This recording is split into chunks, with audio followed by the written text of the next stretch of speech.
welcome to the second edition of the Press Preps Roundtable. I am Tony Mealy, joined by Scott Springer and Nick Dukovic. Now today we're going to talk basketball. Now for most of this regular season we spent a lot of time writing and talking about LaSalle and Moeller and Princeton, as well we should because those are phenomenal teams. But today we're going to take a look at some of the teams that have underrated players whose teams maybe aren't that highly ranked in the city, but they're still performing at a very high level. So we'll start with Nick. Nick, who's a player in your beat that we don't know about that we should know about? Well, there's a few players I want to talk about, Tony. And to find these players, you're going to have to travel out to Claremont County. In particular, Goshen High School, there's a young man named there who's doing really well, Derek Cook. He had a big weekend. Goshen's in contention for the SB Southern Buckeye Conference, American Division Championship. They're a real close fight with Claremont Northeastern and Western Brown. But Cook had 61 points over the weekend. He had 25 against Amelia on February 4th. He had 36 against Bethel on February 5th. He's really doing what he needs to do as the season winds down to help his team get to the championship. A couple kids from the Williamsburg school I want to talk about too. Brothers actually, Elliott Young and Kendall Young. All these guys do is score baskets. Elliott Young is averaging about 24 points a game. Kendall Young's averaging about 15 points a game, and they have Williamsburg in position to win the SBC national title. And that's really important because consider this: from 2006 to the end of the 2010 season, Williamsburg had a record of 14 wins and 71 losses. Wow.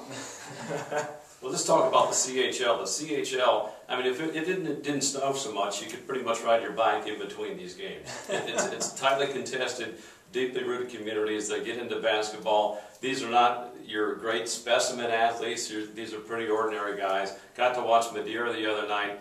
Loaded with sophomores, and they're in the mix in that CHL race. Andrew Benintendi shoots 44%, played varsity as a freshman last year. Brad Almquist shoots 48%, 50% from the arc.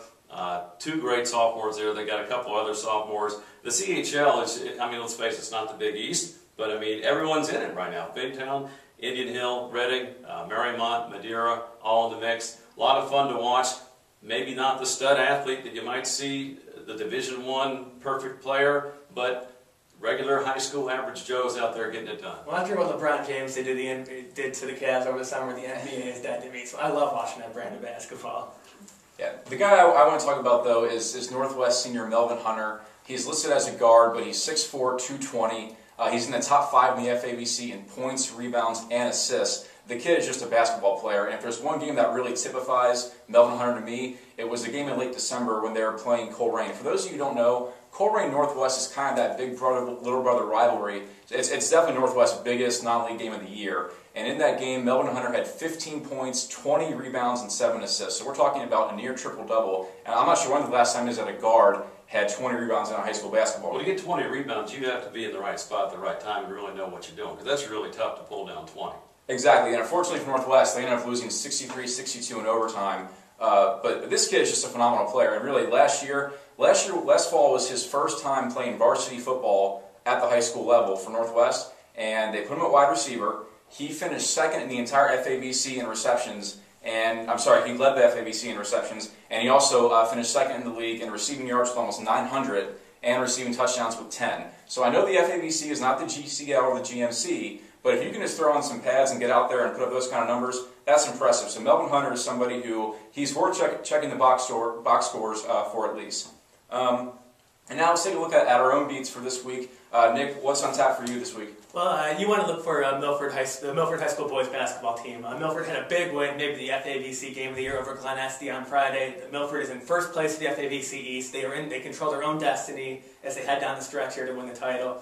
They get a tough Anderson team this week, and they get a tough Loveland team a 4-12 Loveland team who Milford lost to earlier in the year. So Milford's definitely going to want to avoid a letdown in that game.